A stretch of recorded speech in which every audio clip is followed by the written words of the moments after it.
Right, we're rolling.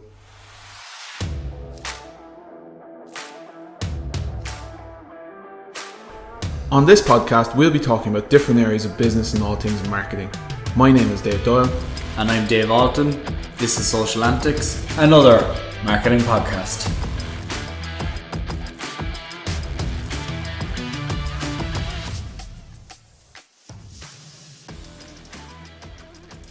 Hey guys, welcome back to Social Antics, another marketing podcast.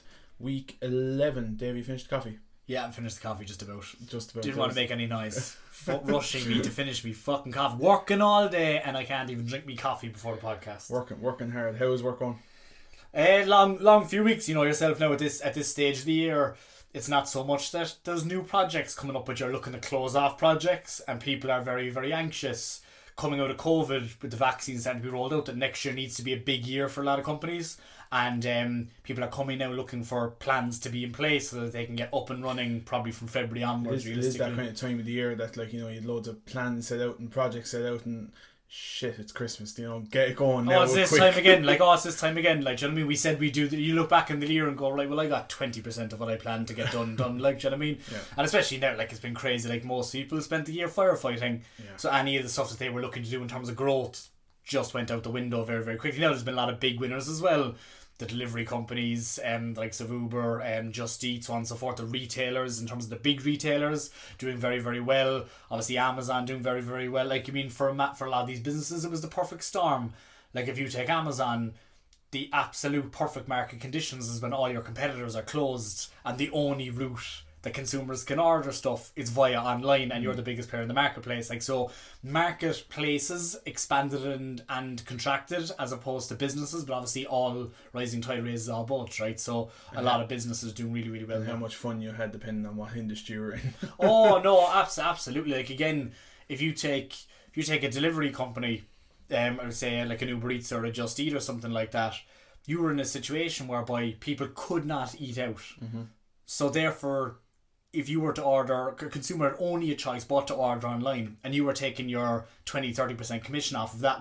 So again, the market expanded as opposed to any kind of, you know, creative marketing or any kind of strategic pivot or anything like that. Just keep it going. Exactly. Yeah. So it was all about again, the environment that people were operating in, and again, it killed off a lot of businesses, and other businesses thrived on that. And what's going to be very, very interesting is what these businesses do in terms of their share price, in terms of their investment, where they go next, because there's no way that Just Eat has as good a year next year as it did this year. So it's going to be interesting to see how those companies kind of pivot strategically to try and retain that market share that they have at the moment. So following on from last week, I suppose, look, we had our first guest on last week, week 10. It was kind of always a plan to have a guest on week 10. You know, we have kind of a list of people that we want to approach, and some of them have kindly said yes already, so they'll be coming up down the line. But it was a really, really good chat, I think. We were very respectful, I thought. We didn't curse once, didn't swear once. No, we had the broadcast. We were very, very, very, yeah. We didn't go with the BBC rules. The BBC rules that you're allowed 4 fucks in the hour, and we didn't even waste one of them. So we were very well behaved. So back to normal this week. Don't make up for it this week. Yeah, exactly. No, but it was very good. I think it was good to get Jonathan's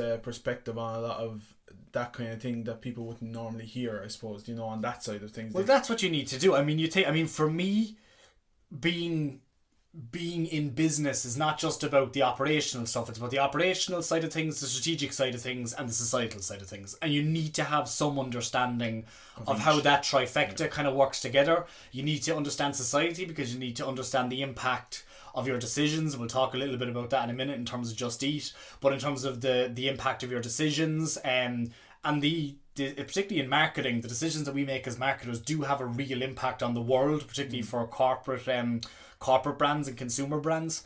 On the operational side, obviously you need to know how technology is changing operations, processes. You need to understand new technologies, how they work, how they could benefit your business in terms of marketing, supply chain, sales, whatever the case may be. And then obviously you need a strategy in terms of how do you marry those two things kind of together. So no, I think Jonathan gave a really, really good insight in terms of his mindset when you go into a business. What's the story? How do I identify the story? How do I tease out the story? And how do I distribute the story? But then beyond that, then looking at the role of journalism in the world, for example, business models associated with these news organisations, and how the role of PR fits into that. I think it's very important. You have to kind of understand how these guys work and how their minds think. Like as Jonathan kind of talked about last week, that there's no point in coming with a story that you think is good or that you think is going to break the news. You know, you really have to kind of delve into, right, we might be able to tell that as part of a bigger story. You know, so understanding how guys like him work, you know, whether it's from the PR side of things or from the journalism side of things, it'll make your life a lot easier. So it's very good to have someone like Jonathan that kind of comes from both angles. You know, he's able to take the PR skills that he has because he's been so long in journalism and broadcasting, so he knows what he's looking for, he knows what a story is, as you said. So it's very, very good to, but as he said last week, you know, it's not a kind of a thing that you go when it's too late, when you need to firefight, as you already said. Like, you know, when it's crisis management, PR is a good start for any business that wants to craft their story going out, you know, publicly. Yeah, no, 100%. I think that's something that I suppose I would feel quite strongly about, in that I think, look, marketing is a blend of maths and science, or of art and science, right? You've got the analytics. Maths and science. You're not good at fucking science either. No. But it's all about, so on one side you've got the analytics, the measuring the return on investment, your regression analysis, understanding sales, understand how to read a book of accounts and your contribution of marketing towards all that, and then that filters into stock prices and all the rest of it.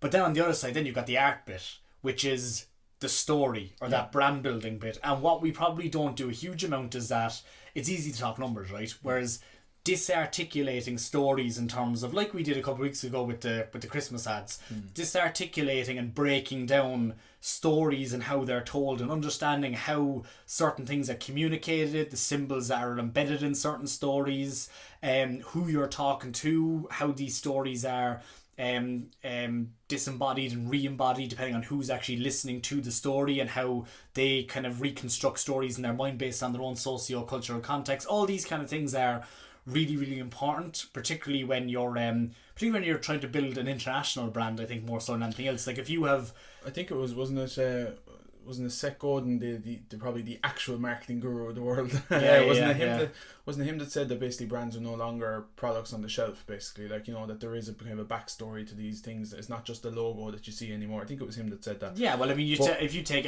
we always talk about that the consumer is illogical. If the consumer was logical, we would be out of a job. Yeah. The consumer makes illogical decisions. Like we always give like in class, one of the first things that we talk about when we're talking about consumer behaviour is the cinema example. The popcorn example. Yeah. You go into any cinema in the world and you're going to have, we say, a small popcorn for €3. You're going to have a medium popcorn for $6.50 and a large popcorn for €7. People rarely want the large popcorn, but when they see the medium there, they go, "Oh no, I'm going to get the large popcorn because that's such good value. Why would I get the small?" Whereas when you take the medium away, then the majority of people go for the small. A big jump, like, exactly. Yeah. So, like, I mean, and it's in marketing terms, it's something that we refer to as decoy branding or decoy marketing, and you use it for websites where you put up choices, and when the consumer has choice, then you can dictate how we're actually marketing the product to them. Do you know what I mean? So, and there's all those kind of don't forget the bag of minstrels to throw into them at the end as well. Of course, yeah, because you can't. How can you possibly pop popcorn without a bag of minstrels in as well? But so driving on there, what kind of news have we got for this week? So I suppose the first one is Brexit is coming thick and fast. There's no deal on the table. It's kind of back now as well, because COVID's kind of taken a back seat, so Brexit is coming in the outside lane and taking over again. It's been an awful year, Brexit and fucking COVID. Jesus Christ Almighty. And Trump.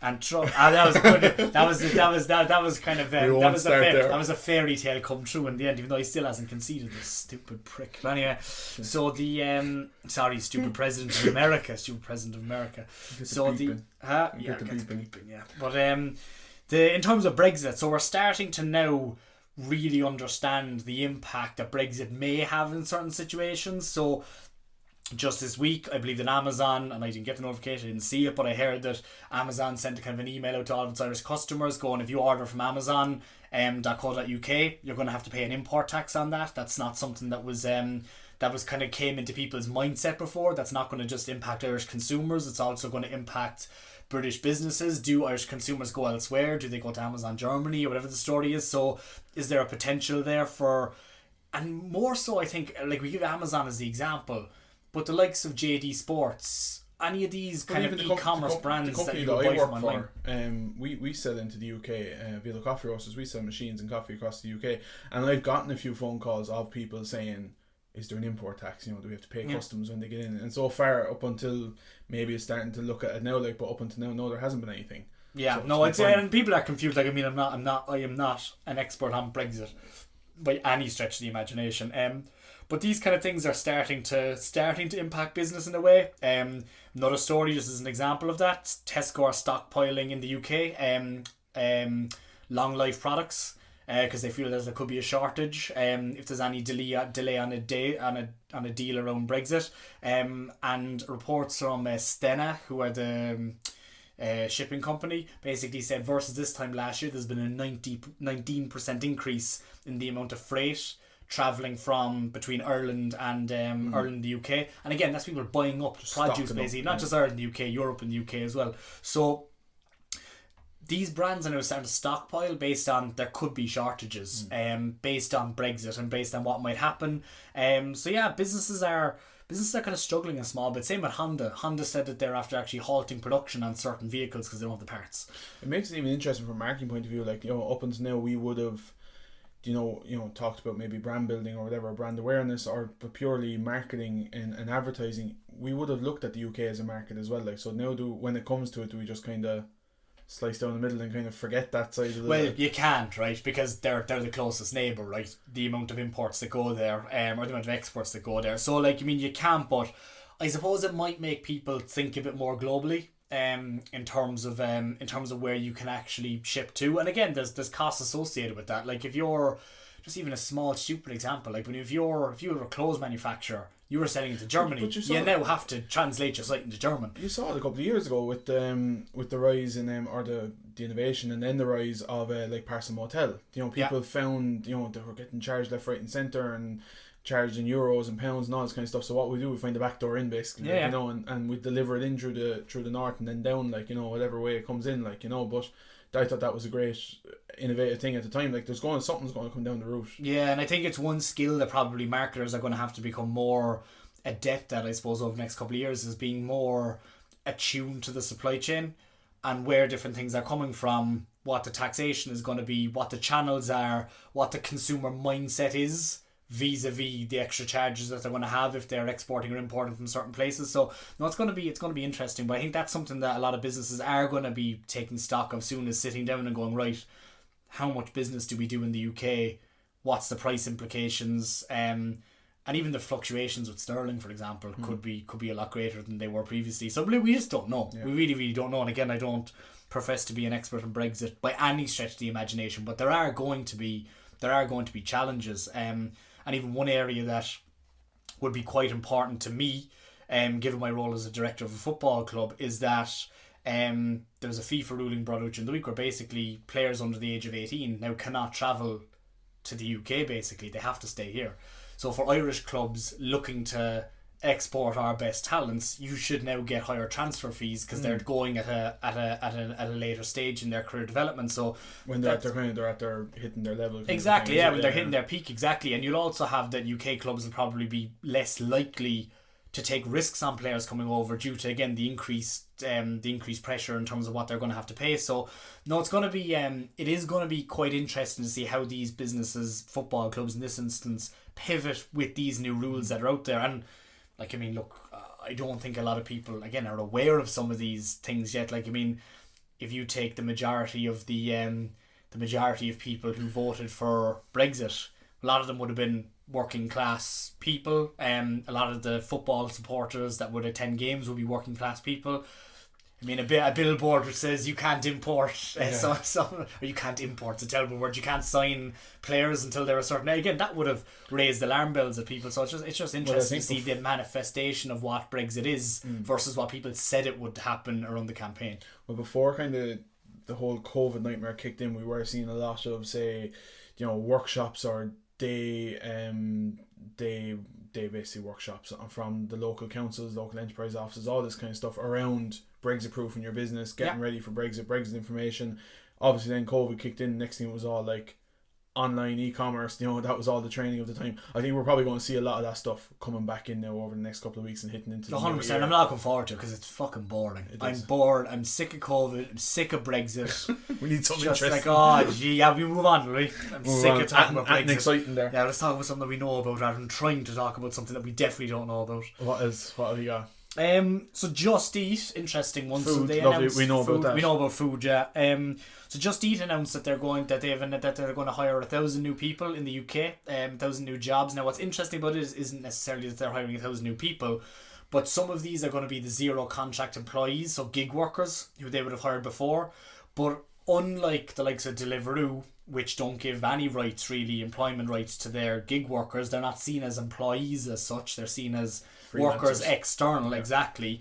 These workers are actually going to be guaranteed things like minimum wage. Now, we're not exactly, could be a little bit of wordplay going on there, but somewhat guaranteed some sort of minimum standard of wage if they're working for these companies, getting things like maternity leave, sick leave, all these kind of things as well. So I think that's something that's going to become really, really prominent over the next number of years. Is we can see the benefits of the gig economy in the emergence of companies like Just Eat, Deliveroo, so on and so forth. Really, really good for the customer experience. Really, really bad for employees. And again, looking at the role of business in society, that is something that needs to correct itself if this is going to be a business model that people are going to use in the long term. And I think that it is something that if they get it right in terms of having a mechanism whereby you can give minimum rights to employees which aren't actually employees, that could maybe open up the gig economy as a mechanism for other businesses to start using these types of freelance staff into the future. So it's a step in a direction. I'm not sure if it's the right direction or the wrong direction, but it's an interesting kind of I find it interesting being from, you know, my own background in terms of actually management of business, but I find it interesting how they'll actually do it and how they'll set these rules and standards, because like a lot of this stuff, like, you know, whether it's annual leave or pay rises or, you know, pensions, whatever it is, like a lot of this is done on years of service, you know, hours you worked, all this kind of stuff. You're kind of building up days and lieu's and hours and all this. It's going to be very hard how they're going to determine, right, that person you might have only worked a couple of hours a week. You know, how they're going to work it. So then, if you're not tracking hours, a sense, if you're a 0-hour contract, where does the rules come in then? No, it is, you know, and even if you get into someone like the HR team is going to have fun. Oh, exactly. They are. Like, I mean, the algorithmic management process that a lot of these businesses use as core functions of their business model. Uber. Look at Lyft over in the US, again Uber Eats you've mentioned, Just Eat, even though the majority of Just Eat deliveries are actually with the companies. Just Eat is the person hires the driver. Not always, but sometimes, yeah. So it is going to be interesting to see how these companies kind of deal with this into the future, and again it could open up an opportunity as well. But I'm looking at it, I've been involved in a number of businesses, and unfortunately you have to hire people, have to fire people. And again, like often if you have a bad hire and you're trying to work someone out of a company, what do you do if someone's on 0-hour contract but they have a certain amount of right? It is, for want of a better word, it is a complete clusterfuck in terms of what the law is going to say about these types of I think it's a great kind of model to, you know, and we probably talk about maybe in the new year we get someone on that maybe knows a good bit about it, but I do think it's a great model, you know, the whole idea of, you know, the Uber Eats and the driver and a bit of extra cash at the weekends or whatever, you know, as a job to kind of go down. But if it's it's different though. If it's a bit of extra cash, that's different. Whereas if it is your full-time job, which a lot of them are, then that's different. And you also have the problem over here. I mean, the taxi regulator in Ireland, UK listeners won't know this, don't allow Uber, because if you did, it would decimate the taxi industry. Yeah. So again, there's a kind of a balancing act there between what are these workers and how are they made up? Like, is it a full-time job? And if it's a full-time job, that should come with certain minimum level rights, and they just don't have that at the moment. So it's going to be interesting. And then, like, I mean, at the moment we mainly talk about deliveries, but is there other opportunities for that in other industries? So let's take marketing as an example. If you take businesses like Fiverr, which use freelance marketers, and you can go and you can pick someone and all the rest of it. Like, it's not gig work. Well, it is gig work, but it's a different model, right? Because Fiverr don't hire these people either. But if you had an agency, for example, which outsourced its work to freelancers, but they had a contract of employment and there was a certain level of standard that they conformed with, would that be something that would that be something that could work in a gig economy type basis? Or if you even take my industry, academia, if you were lecturing, is there an opportunity where you could take kind of gigs, if you like? So if you take, I don't know, University of London, for example. No, that's a bad example. If you take let's say South Bank University in the UK, and let's say they had let's say they needed digital marketing, we need someone to cover search engine optimization, analytics, and whatever else, critical marketing or consumer behavior or something like that.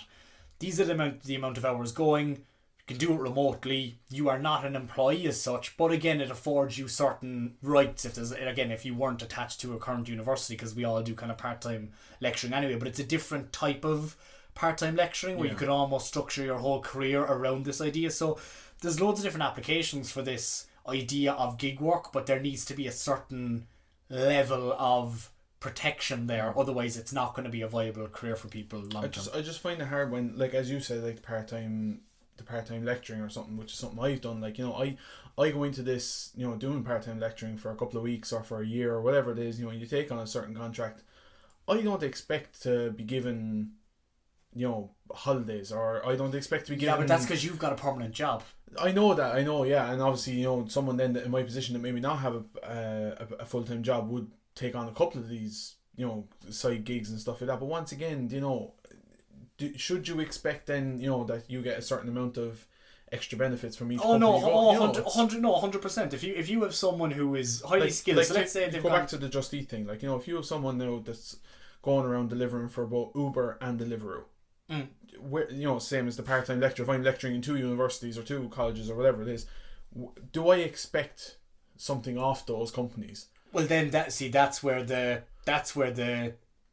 kind of give needs to go, right? Because you couldn't have employment contracts of both of them, right? Realistically, even though a lot of them do at the moment, because there is no legal link with them and the company. Yeah. Whereas if you had a situation where you only had, and this is interesting as well, is that if you had this legislation in place, then you have these companies competing for workers as well, because they can only work for one, right? Yeah. Whereas at the moment they can work for whoever they want. So if you have competition for the best employees, then ultimately the rights and what you afford those employees is going to increase. So maybe having something like this, if you let capitalism do its job, then, which it rarely fucking does, then you have a situation whereby Uber Eats turns around and goes, okay, we're losing our best drivers here, what can we do to get them over to our side so that they'll stay working with us? And then that increases the benefits afforded to those different employees. So it's a different, and then again, like going back to the university example, if you had, and there's a huge amount of academics who are on frivolous contracts, shall we say, whereby, you know, they're doing almost full-time hours but not quite enough to get a permanent contract, or they're not enough to get on a contract of indefinite duration. If you had a scenario whereby they were an employee of, let's call it the digital university for want of a better phrase, and then your South Banks, your University of London's, your University of Manchester goes to this company and says, we have hours to fill here, can some of your vetted people who work for you, you've minimum kind of amount of hours, whatever the story is, we then charge you, this company, this middleman, recruitment agency, like, for want of a better word, but I mean, it's just interesting to see how different business models can change and emerge if this issue with the gig work is currently sorted out. Because I mean, the problem is that, like, I mean, you do freelance work, I do a bit of freelance work. The reason why I would never do it permanently is that, one, I fucking love teaching, but other than that, it's actually love teaching. I love teaching. I know it's true. You're in a good mood tonight. I'm telling you now. But there's that element of it, but also the risk. There's the risk associated with it. Like, if you had, like, can you imagine a scenario whereby I decide to pack it in my university job and went freelance and you had a year of COVID? It's not viable. Or you had a year where, but let's say I wanted to go get a mortgage. No bank is going to give a mortgage to a freelance marketer. They're just not going to do it. So there's opportunities, I think, that people can have, and I think people will be more willing to take risks, people more willing to start their own businesses, get involved in businesses. There'll be more entrepreneurship if there was an extra layer of protection there for these gig workers, shall we say. So no, it's going to be, it's interesting, but again, it has to work both ways, right? So again, you can't you can't have a load of rights with Deliveroo and also a load of rights with Just Eat as well if you're working for two of them, because you're, do you know what I mean? So there has to be a model there whereby this works for both, as you said, the business it's kind and of, the employee. It's not that it's a new business model, you know, that's come out really, you know, it's probably always been there in terms of freelance work, but I think this whole idea of, you know, really the gig economy and the Just Eats and, you know, working across a couple of different companies for either extra or full-time jobs, it's definitely kind of really took off in the last couple of years. So it's like everything is like, you know, regulating social media, you know, it changes so much, it's hard to keep up, governments can't keep up, you know, that kind of thing. So I think it's going to be interesting to see the gig work, I do think the gig economy is something the governments are going to have to get a hold of, because there are too many workers out there at the moment reliant on work which are not guaranteed. And that must, like, the research, like, a lot of people love it, by the way, gig work, because it gives them, again, like you said, flexibility. They work their own hours, they're their own. There are opportunities here, I think, across multiple or industries whereby this can be a benefit, but the governments need to get hold of it, because again, you cannot have a situation where there's a good percentage of the population working in gig work and they don't have any kind of security around their job. That's not healthy for society. It's not healthy for people. High stress. It's just not a good model for society, but it's working for a business model. So how can society and the law catch up with what the business models can do, basically? Lovely. Anything else there before we move on to probably the main focus of what we're going to chat about tonight? I suppose just there's two small ones more so than anything else. I mean, one, if you like Wagon Wheels, Jammy Dodgers, or Mary and Cookies, I'd leave the Jammy Dodgers. Leave the Jammy Dodgers, so you're going to have to stock up before Christmas. So there, and again, I probably shouldn't be like, it's a bit of a frivolous kind of example, but their workers are going on strike. You could find their workers today, are on strike. How many news items did you come up with? I did my homework and you did nothing, so we were scrambling for news stories, and all I could come up with was the fucking Jammy Dodgers. I'll come up with a few for next week. That's go on, go. What's happening with the Jammy Dodgers? Oh no, there could be a shortage over Christmas because their workers are going on strike effectively. So again, if you're a Jammy Dodger fan, get them. Or if Santa's a Jammy Dodger fan, you might want to leave Put them it out. on the list. Put it on the list, get a few in. The other one then, which is again just a sign of the times more than anything else, is that IKEA, after whipping their their printed catalogue, so they're not doing it anymore because people are shopping online. Okay. Well, to be honest, my experience of IKEA is you have to go to the store and you have to see it. You have to get lost in IKEA for about a good solid 7 hours, do you know? but there's an element with I remember, like, for me as a kid, the thing that I always look forward to was the Smiths catalogue. Like, that was the or the Argos catalogue. The Argos catalogue's fucking huge. The Smiths catalogue, huge, toys in it. What sort of a deprived childhood did you have that you were waiting for the Argos catalogue to arrive in the fucking door? It was part of the package. I want to plonk myself now on the couch for the next 7 weeks and read through the Argos catalogue. Smiths' toys, like. Go on then. World of Wonder. Oh no, that was it. It was just more of a kind of an irrelevant story, but again, sign of the times. Like. Sign of the times, right? The catalogue is gone. Hopefully the store doesn't go anyway properly, because I do enjoy going and getting lost in IKEA for about 7 Oh years. no, you need the experience. IKEA is all pure, about experience. you know, you talk about Little Nally and the impulse buys in the section. That's literally just a warehouse of impulse buys. Oh, like if you go, like, how many times have you gone up to IKEA with a budget and said, right, I'm not feeding myself on the way back? Yeah, exactly. So I think this kind of week we kind of noticed over the last couple of weeks in terms of social media that muddled waters, they're all trying to, you know, compete with each other like they always do, but I think we're starting to get to the stage now where they're all starting to blend into one. So we decided we would chat tonight around the social platforms and how they're trying to compete each other, but they're realistically making them a dog's dinner of it, really. What do you think? Yeah, like, I mean, again, I wouldn't be the operational person here, but more and more, a number of years ago, right, if you were planning out a strategy, you would say this type of content goes on Twitter, this type of content goes on Instagram, this type of content goes on Facebook. Only last year, really. It wasn't even that long ago. It was very, very clearly defined, I thought. I would have used, like, you know, take for a company I was working for last year, which was food. You know, as you said, Instagram, purely the food porn photos. You know, it wasn't. I didn't even show much people in it. It was just purely the food. Twitter I was using as the networking, chatting locally if we were at an event, you know, because it was great, news, up to date, purely just a communication in terms of on the spot chatting and networking. Customer support, a lot of that going on as well. And then Facebook then was kind of more so your generic posts, but, you know, if I was doing a competition, I done it on Facebook. Even the fact that you just said that, generic posts. like that doesn't even. That's the problem. Like it's almost like they're all blended into one now. That's- Everything yeah. is a generic Yeah. post. Like Instagram, but you're at in least- marketing. If you use the word generic in my class, I go mental because like, what do you mean it's generic? Like, what's generic? What? It's just applied to everyone. Do you know what I mean? So because Facebook's kind of whole model in terms of, I think, in terms of demographics, like you have probably your long-standing fan. You know, if you're a long-standing business, if you're a new business, no, you might even be lucky if you set up a Facebook page. yeah, you know, that it's kind of tough stage. to build an organic audience. It is. So, you know, going back to maybe companies that are long established for maybe 10 years, you know, they have a decent following if they've been using social on Facebook. So, you know, you're using that as your kind of generic communication platform. You know, you're putting a bit of everything up there, you're keeping people involved, you're doing probably most of your advertising through Facebook, you know, more so than Twitter and linking it across to Instagram, but you won't be doing it on Twitter. And then if you're, as I said, if I was running the competition, generally I would run it on Facebook. Like and share, yeah.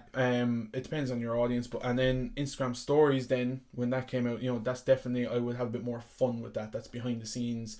You know, you're sharing the customers' pictures that they tag in, all this. But now where does that go? Does that go on LinkedIn, Twitter, And Instagram, and Facebook? Yeah, like, we haven't even talked about LinkedIn. Like the stories now on all four of them. Do you know what I mean? So, and yeah. Snapchat. Didn't even mention Snapchat. Snapchat, we can get rid of that. That's purely personal messaging now at this stage. Yeah, it's a fancier WhatsApp. But basically that's kind of it. Like, you know, as you just said, the same features are coming out on every platform. So only in the last couple of weeks we now have stories on Twitter, we have stories on LinkedIn. Obviously we had them on Instagram, coming from Snapchat the first time round, and we have them on Facebook. So there's just those platforms alone that we have all the stories on. You're talking now, Twitter just brought out the whole idea of the fleets. It was like the disappearing tweet basically after 24 hours. But the whole idea of Twitter was, it was only 24 hours anyway. Wasn't that? It wouldn't last for very long anyway. Yeah, like, you know, so what was the whole point of instant. You know, so they're trying out all these new features, but they're literally taking. I thought the best one at the very start was, obviously we have Facebook that knew what it was. LinkedIn knew what it was, Twitter knew what it was, Instagram came along and took the best features of all the platforms, made them better by 10 and went with it, and they became a fantastic platform. And now they're all trying to copy Instagram and making a bollocks of it basically. Yeah, it's not the, like, look, R&D, read and duplicate, it's been in business for ages, but like, I think what's kind of so annoying is that when you've got companies with the market capitalization of a Facebook, Instagram, same company and so on and so forth, the lack of innovation, like there's nothing substantially. I know they've tweaked and things like that, and even the retweet thing now I find very awkward. You have to quote tweet or retweet. Yeah, you can't just retweet. Yeah, it doesn't. I don't like it. But so I found this right. We haven't mentioned this guy on the podcast as of yet, but Mr. Gary Vaynerchuk from the US, he put out in his book. I was just flicking through a couple of books during the week and I actually spotted this, and I knew this we were going to be talking about this week. So it's in his Ask Gary V book. It was kind of around the big picture, it's called, and it's basically what will the next big social network have to do to challenge Facebook, Twitter, Instagram. This was back in 2016. There are two keys to the success of social network. One, win over the youth market. The network that makes Snapchat feel like it's old for people will be the next superstar. And number two was be extraordinarily useful. Instagram was just a place to post pretty pictures until people realised it actually made them feel better. Made them better photographers. The visual intimacy of the pictures made people feel close to other users, and eventually the social network developed to support that closeness. In sum, if you're trying to develop the next big platform, create something that the youth of the world didn't know it could live without. What was that recently? Well, TikTok, obviously, not exactly the most cutting edge question in the world. It's no, the best I could there come was up with. no. What's the biggest growing social network at some? Yeah. But I think if you think there's a about virus at the moment going around the place. What's that called again? Well, that's the equivalent of your question there. No, I even stumbled on the answer there. You totally got me.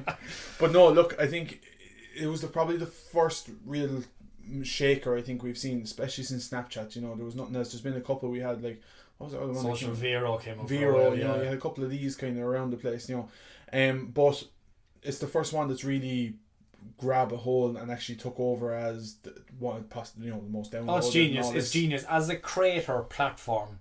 It's the best out there by a distance. It is, like, Instagram was, like you said in your quote there, it was all about the photographer as well as the photography. And people enjoyed scrolling through it because of the quality that went up there. And it gives people more, like I said there, it was a useful tool both for the observer and for the creator. If you almost say, it's almost like your modern art gallery, for want of a better kind of a phrase. And the best social media networks, to my mind, are always that they replicate something in the real world and they translate that then into a digitized context. And even if you go back to even things like selfie culture, for example, people have been taking selfies for years. It's portraits, you know, but it disseminated that then to the masses. So these are behavioural traits that society always had, but you're digitizing them. The thing with TikTok, which is so incredible, is it's brought the creativity out in a lot of people. Like, some of the stuff there now that you'd see from, again, the youth of the world in terms of the creative content that they're putting up online is absolutely incredible. It's akin to what the YouTubers were doing when YouTube launched. It's really, really impressive stuff, and it's addictive. Really, really addictive. Your immediate dopamine hit, you're moving across. And what I think is interesting about it is that you don't follow anyone. The algorithm is smart enough to drip feed you enough of a particular piece of content, but few people actually follow people on it, which I think is really, really interesting. What's funny is anytime I've gone on, like, you might not follow people, but when you go back on, you're going to get that kind of content that you. But that's the difference. You're not following a person with nice content that you like. The algorithm is smart enough to understand the content that you like and feed that directly back to you, which is different because it's more of a, what we call kind of a, there's more of a, it's not a community per se, but you have it's kind of like a genre. It's a genre, yeah. It's not a community because there's no interaction between the people as such in terms of the definition of community. But they are different. But again, that platform could be ruined when they try and monetize it because they're not trying to monetize it yet, right? And even I find there's a few ads up there now at the moment from a couple of banks, and I'm just like, well, as we've talked about over the last couple of weeks, they're starting to do brand partnerships with.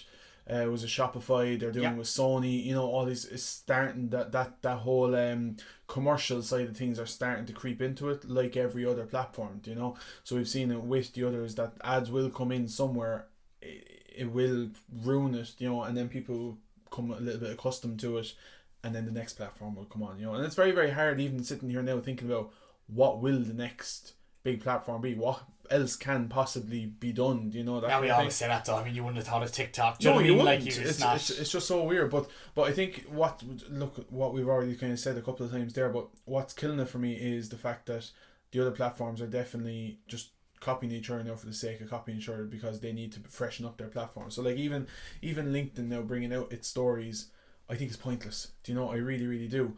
I think it's very clunky. It wasn't really smooth, it didn't transition very, very well when you're used to the freedom that you have with Instagram stories, but then you have the other side with Instagram then copied TikTok and done the reels, and a lot of people don't, they do like it, but they don't think it's as creative as you might get it on TikTok. Yeah, but I just think the whole thing has just been cannibalized anyway. Like, it's almost depressing. As you said, they've all lost their identities.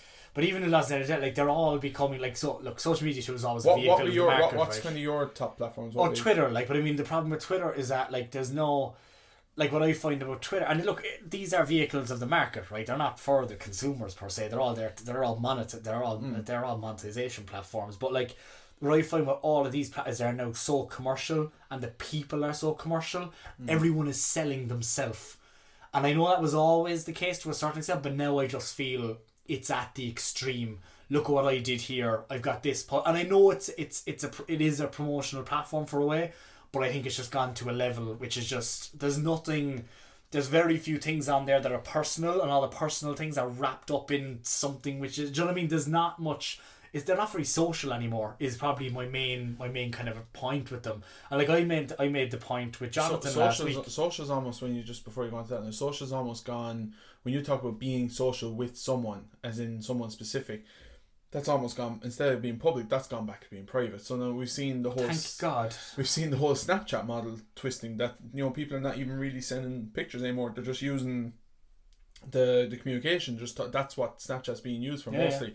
It's just people talking through it, and again, it's very hard to monetize that. It's it was, we used to do it with Messenger, and everyone moved off Messenger then onto Facebook Messenger onto Snapchat, and some people might use Instagram stories, or the direct messages, but that's literally 1 or 2 conversations. You're responding to a story, and that's it, conversation dead. But your long form conversation is either on Snapchat or WhatsApp, or you might be involved in some sort of a group or something, on WhatsApp. On WhatsApp. No, WhatsApp is where most of the conversations are happening nowadays. Viber, like, do you know what I mean? Viber, I forgot about Viber. Poor Viber. There's so much, like there is even social media channels we haven't even talked about, like, you have the likes of Pinterest we haven't even mentioned, Yeah. Is it do people think of it as a social media? But it is, and you kind of half mentioned YouTube's another one. YouTube, exactly, and that's, I always get people caught out with that one, if I ever do a guest talking people, like, you'll always say everyone's on social media, and then you'll always see one person, I don't use social media, and I think what YouTube though, and again it's what's catch up with a lot of the other ones is that,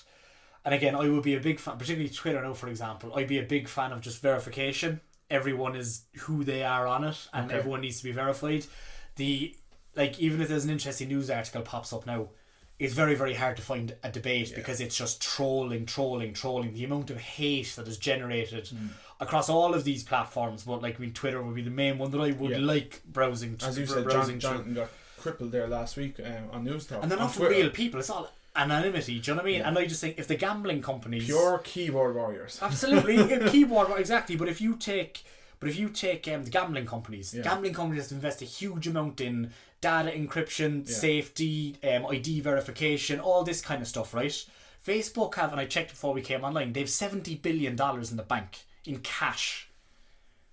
They have the money to solve these problems. Do you know what I mean? They're cash rich, and if they wanted to solve the problems, they could solve these problems. And I'm not even talking I'm talking now about in terms of improving their platforms, but this also is true to, again, the hate that people get. And social media platforms have always incited hate. The more people hate something, the more clickable something is, the more impressions is going to be, the more ads that they can sell. And all of these platforms are geared towards that at the moment. And I think if you had some sort of a verification tool there where you had to prove your identity and you were verified to be this person, I think then the networks could actually become very social. But at the moment, going through net, it's just it really, really is depressing. And even I saw it was just out of interest more than anything else.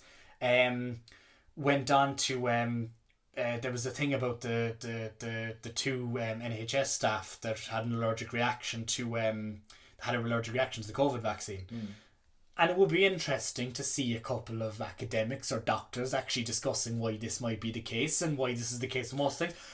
Go on and it's Dr. blah blah blah blah with 4 followers, which is the majority of the time you're not going to check how many followers there are, so you don't know how legitimate this person is. You're just seeing a nice picture. Exactly. Whereas, and doctor beside exactly. Whereas could you actually have a thing where people can actually be verified in terms of what they're saying, and they can actually have proper debates and proper discussion? Now, how much of a discussion you can have over 240 characters, I'm not entirely sure. If you think about a doctor, is there a thing that, if you have a section in your bio that, verified medical professional, registered accountant, whatever it is, so they, if you click onto their profile, okay, these have authority to speak on their field. Yeah, exactly. It's actually an interesting thing to do. But again, but it goes back to, again, this is partially me talking about making the platforms better, but it's more so about just stripping off the absolute garbage that you see on quite a lot of them. And again, it's not, the problem here is that everyone has the right to be on social media, right? Everyone can post and say what they want. Do you think that kind of garbage sometimes, as you say, or the kind of the hate or the debates, or the Trump bashing or whatever it is that the reason why some people are on those platforms? But that's the problem. You shouldn't have that, because if you that's the reason that Trump got elected. Do you know what I mean? Because people they're uneducated about the majority. The majority of people are uneducated about the majority of things, and by that I mean everyone is undereducated about the majority of things, because stuff in your particular field. But there's this idea of kind of freedom of speech, for example, that Facebook give. We don't want to interfere with freedom of speech. You're a media company. If you have a news site, or you're a newspaper, you have to verify the information that is going out to the public, because it is a source. It's called news for a reason. It is based in fact, or there is some critical dimension to it, and that you're discussing what the truth is, and there's multiple realities, multiple truths, so on and so forth, but you're presenting facts to a certain extent, and you can have a debate about those facts and what they mean, and you can have a debate about data and what they mean, but that doesn't give someone, well, no, they have the right to, but someone should not be commenting on something that they simply know nothing about. And then when the algorithms kick in and you're being fed a load of hate or a load of people ranting about things that they don't know about, if you see 10 posts of people saying a certain thing, then people will say, okay, that's true then, because all of these people are saying it, if that's the only thing that's coming to you through your algorithm. So that's really, really dangerous, because it's incredibly polarizing for society, because it's inciting hate. So I think that there is a fundamental problem with these platforms in terms of the stuff that's being filtered through, and I haven't even gone on to the teenager stuff yet in terms of what it's doing to their minds. So like, I mean, there is. And the problem is that these platforms can correct themselves. They have the cash to do it. They have the innovation to do it. They just don't want to do it. You mentioned Facebook there a few minutes ago, only a couple of hours before we recorded this episode. There was a bit of a lawsuit filed in the US. Now this has been going on for a few years now at this stage. They basically moving in the right direction, no? What? It's going there, isn't it? Yeah, it's going in the right direction. Basically, a lawsuit was put in by 48 states and something like that, and the federal attorneys or whoever it is, but basically putting into demonopolize, whatever the word is, basically break up Facebook, Instagram and WhatsApp into their own separate companies. You know, that they're basically too big for their boots, like, you know, which, look, it's probably not the worst thing in the world, you know, but you know, no matter how much you break them up, the same boys are still going to be running all the top of them. But there's so I am robbing this. This is not my theory, but there is, like, so if you look at the market and you look at capitalism, let's pretend that it works for a second. The idea is that the market is meant to correct itself, right? Yeah. So at the moment, the market can't correct itself because there's no competitors there. Yeah. So Facebook are biggest boy in the yard, and no one can challenge them at all for what they're doing, or unless like Amazon set up their own social media, but which is like what, like, do you know what I mean? Two of the biggest. Do you know what I mean? So if you have a situation where in the morning Facebook, Instagram are broken apart from each other. If you have a scenario where with both of these platforms there's a huge problem with teen depression, huge problem with these platforms inciting hate, and sparking riots and all this type of stuff, the first board meeting of the new entity, i.e. Instagram without Facebook, is going to be, okay, we're going to lose market share here to Facebook. How do we better our brand so that marketers are going to be more comfortable going with us as opposed to going with someone else? And that's fundamentally important. If you have the market correcting itself, then some of these social issues that are caused by these networks should technically correct themselves if these giants start kind of behaving better or doing better. Because at the moment they don't have to do better, because there's no one challenging them. There's no legal challenge, there's no market challenge, there's nothing there. They can do what they want. So if you have that breakup happening, and this isn't just Facebook, Google, break up YouTube, break up the ad man. A lot of people don't realise, like, you know, for the general layperson, they're all owned by the same companies. Like which ones are individual now? Snapchat's owned by Snap, yeah. Yeah, and then you have TikTok is owned by ByteDance. Which TikTok's owned other, but not. Pretty much, no, it's pretty much TikTok. For the market that we know, the main one is like Amazon own, it's Amazon, Alexa. You've got Amazon Prime, Amazon Studios. So Facebook then you have Messenger, you have WhatsApp, you have Instagram, you have Oculus. Am I forgetting any? WhatsApp, Messenger, Facebook, Instagram. Yeah, you said them there. Then you've got other ones then which are probably a bit more obscure. But even Apple, for example, Apple have their own tech product. Yeah. Then they also own iTunes. They also own the App Store. Yeah. So if you're Spotify, a competitor of iTunes, and you're trying to compete with them on the App Store, obviously iTunes is going to appear above them, so that's anti-competitive. It's okay, most of our listeners listen on Spotify. It's okay. That's alright. Fuck you, Apple. But that's the problem here, is that if you have these organizations controlling the supply chain, if you like, if you want to call it that, they can control the way that those markets go, and that it also leads to a lack of innovation, which comes to this conversation that we're having today. Now, I personally think that even if they did break them up, there does need to be firm legislation put in place to combat a lot of the issues, all that kind of stuff. Like at the moment we can cross advertise from Facebook and Instagram, and it's all based on your data across. So if they break it up, right? Okay, now I'm spending on two platforms. So even at the moment, just as an example, right? If you want to understand someone's deepest, darkest secrets and what they're actually interested in, you'd read their WhatsApp conversations, right? So at the moment, WhatsApp is encrypted, Messenger isn't. You can download all of your Messenger conversations going back whenever. It's not encrypted. Incredibly dangerous. If if there is some mega hack any day, the world is going to have to come to a collective agreement that we do not read the data. We don't read the files. Because fuck, society would tear each other to pieces. But Facebook is currently looking to encrypt that data, basically, across all of their channels and all of their platforms. Now, the UK government are kind of challenging this in a bit, because if you have paedophiles, for example, or predators, and they're talking to kids, you need to be able to get that data out some way. So if it's encrypted, you can't get it. Exactly. But the one bit that they're not encrypting, of course, is the metadata. So even though you can't download or bulk download exactly what the sentences are and what the conversations are, you know the themes and you know the topics, which feeds perfectly into the ad model. So again, there's some things that they're encrypting and there's some things that they're not. And again, that's because they own all of the supply chain. They own all the channels. They own the ad model, they own the social platform, they own the messaging platforms. So there's no there's no competition there, and there's no one can compete with them. There's also been, and I think it came out of that suit that you were talking about a minute ago. Any social media platform that tries to compete with Facebook buy them and they kill them. Yeah. That's half of their strategy, because if you've got a group of entrepreneurs like Instagram back in the day, they were offered $1 billion, $1 billion. You're going to take it. Yeah. Doesn't matter what the company's worth. You're going to take it. Turned them down the first time and came back on the second time. The first acquisition, I think, for $1 billion or something like that. Yeah, it was something like that. Yeah. And look at the again. And they're not part of it now. They're not part of it. The founders have left. There's actually a great book out there by Sarah Friars called No Filter, and it talks about the creation of Instagram, and that when the founders went into Facebook, they were told that they'll be important in this company, and they were basically cast aside. But not just them. Instagram. Yeah. Facebook still invests more in Facebook than they do in Instagram, despite the fact that Instagram is growing faster. Facebook is the Zuck's baby, and he wants to keep that alive. If you have at the moment, if you open up your Instagram, it's Instagram by Facebook. They do it on all. It's on WhatsApp. Which for a youth, the youth have no interest in Facebook. Yeah. So putting the Facebook brand on that is bad. Waiting for it.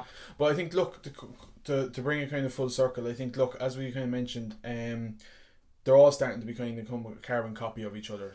So I think the platforms do have to kind of become innovative if they're be slick. I think if they're bringing out a new feature, to make sure that it's not like the others, but it's tested to the last. It's going to work. It's not going to cause any negativity.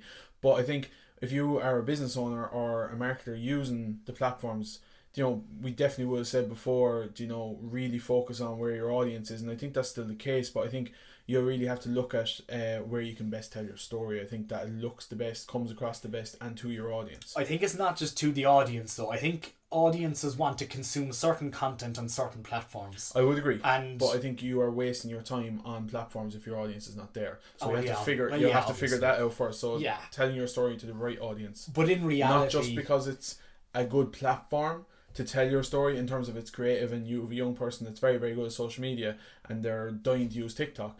If your audience is not there, forget about it. Stop wasting your time. Yeah, but I'd also be of the opinion that no matter who your audience is, if you're going on age demographics entirely, and I don't think that's the best way to segment a market by any stretch of the imagination, but if you're doing it by age platform, or by age, which is what you've done there, your TikTok audience might be your audience now, but they will be your audience in 5 years' time. So therefore, should you start building brand equity with them now by using TikTok? And I think the problem that I have is that, people see, it makes sense what you said and what I said, but the problem is we never had this problem before as marketers.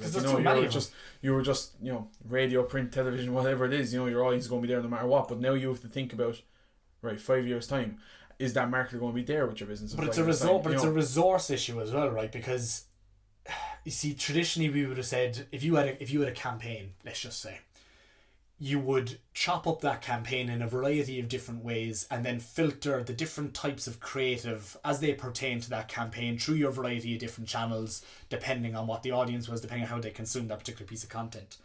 Now, because all the platforms are kind of becoming the same, there's businesses just getting the content, and it's pretty much the same content, but maybe little tweaks across all of the platforms.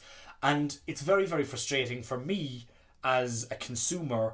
If I'm following certain brands that I like, let's just say Nike, for example, I'm not putting Nike in this category necessarily, but just to say Nike, and I go on to LinkedIn, I look at Nike's post brand, then I go on to Instagram, and I get onto Nikes in my story feed, and it's the exact same stuff again. Then I go over to TikTok. I'm really, really sick of that brand because they're interfering with my with my experience of actually consuming the social media platform. So there is an issue here of just cross posting across different platforms, and there's almost a brand overload to a certain extent of the same messaging over and over again.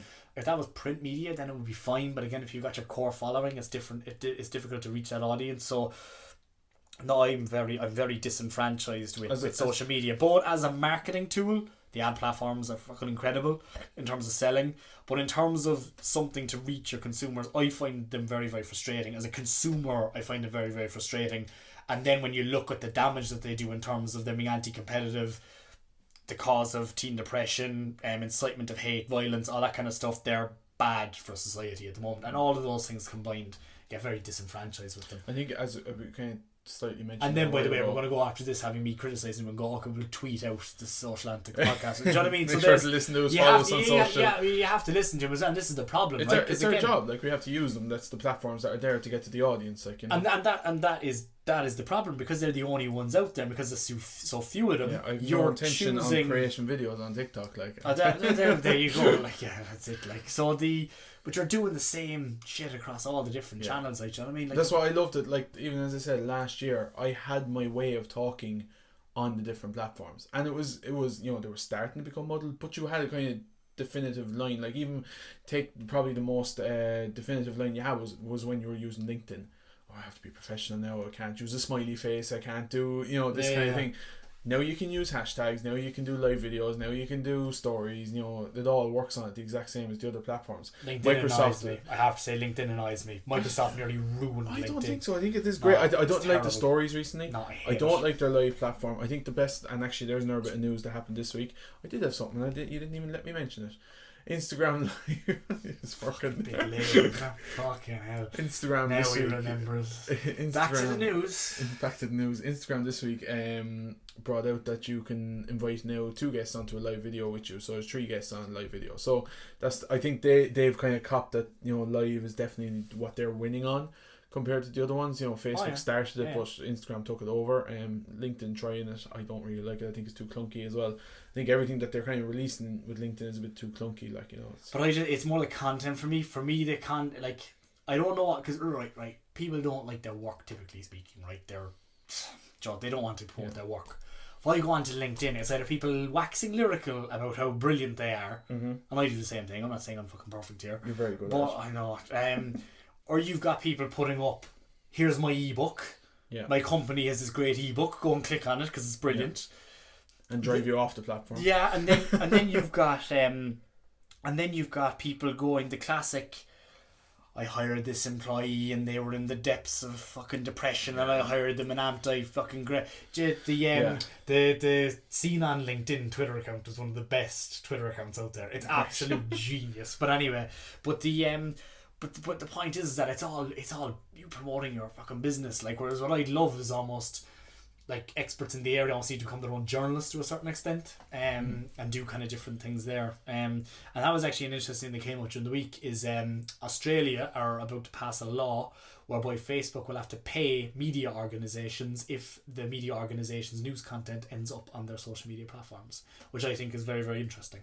Because if Facebook are saying that they're not a media platform, then they're a distribution platform. And if you're distributing someone else's content, you have to pay for it. So that's the logic they're applying. Radio stations have to play the record labels. It's the same logic, but because again Facebook are so big, they haven't been doing it up until now. And the Aussies are basically saying, no, you're paying our news organisations. They're suffering. You're taking all of their ad revenue. Therefore, you're giving some of that back. Makes sense. Well, I think, look, we kind of touched on a couple of our topics that is going to come down the line in future weeks, where it's, you were talking about the kind of impact on the youth generation of social media. We kind of have someone lined up maybe to come on and talk to us around that, and we definitely have someone coming around the area of actually social media platforms that would be an expert in social. So we're always up for suggestions for people to come on and chat to us. We will have a few more guests coming down the week. Yeah, and I think look ultimately we'll talk about it. We didn't go into a huge amount of detail on any of the kind of things that we talked about there in terms of like the monopolies and stuff like that, but I think it'll be really, really interesting over the next year, particularly with a new president as well in the US, what actually happens, because the market can do its correction if it needs to. I think society, the marketplace, the legislation, all that needs to come together, and these tech platforms need to be corrected in some way, because we've seen the damage they've done with Trump, Brexit, teen depression, all the rest of it. And I realise I'm harping on about it, but this is a serious fucking issue that we're dealing with at the moment, and it's all well and good us using it to sell luxury brands and to sell to the companies that we're doing, which we do, and we use all this data, so we are completely hypocritical giving out about it. But at the same time, I think there's enough evidence there now to show the danger of these social media platforms and tech in general, and there needs to be a catch-up of legislation. And Jonathan touched on that last week as well, in terms of, well, the legislation will never catch up, but it needs to start somewhere. And I think hopefully that happens in the next 12 months. Well, I think that's probably a good place to say follow us on social media, keep up to date, and we'll be back again next week. Are we last week, next week for Christmas? No, I think we've another 2 weeks. Thank God. No, last week's the last week. Are we taking a break? Last week we're taking a break. Fuck that for a game of soldiers. No, we're gone. Thanks very much for listening, guys. Take care. It's long, lad.